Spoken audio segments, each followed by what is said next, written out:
fifth day of Christmas, my grandma gave to me 5 Dulcimers. Merry early Christmas, Grandma. I have some props with me. I've got the stocking that you made, and I think you made this, a Santa pillow cover. Let's see, I remember so many wonderful things about having Christmases with you at Grandma and Grandpa's house, at your house.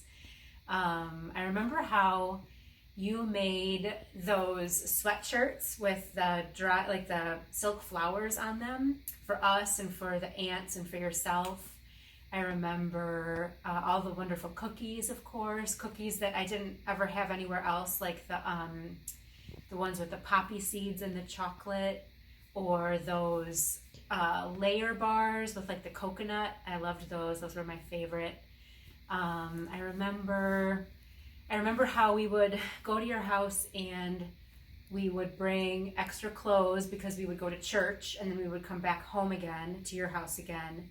And I do remember the feeling of being out in the cold to go to church and then in the cold again, and then to be back at your house finally and have dessert, and how just warm and wonderful that felt. What else do I remember? Always really good food. Lots of people in that house. It wasn't a very big house. I remember being in the basement, sometimes sitting down there with the kids to eat, and it would kind of be an all-day event, so we would have time to play games together, board games, and with you or with the cousins. I remember sometimes going, maybe it wasn't for Christmas, but sometimes we would go for a walk after we ate.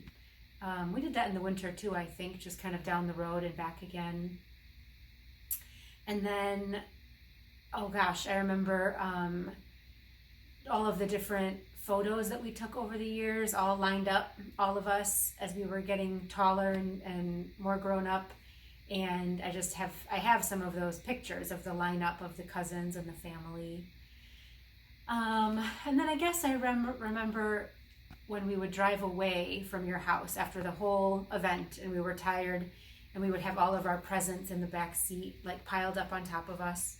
I remember driving home in the dark down your street, and how you and Grandpa had those big lights on your front bushes, and just how that looked with maybe snow, maybe no snow, but those big, bright, colorful Christmas lights on the bushes as we drove home. All of those memories are so special, and I love you, and I hope that you're hanging in there, and we will see you hopefully before too long, right? We'll be able to see you and visit you. So you have a good time celebrating with the friends that you can see there, and I'm sure we'll be calling you and telling you happy holidays, Merry Christmas, and we love you. Bye, Grandma.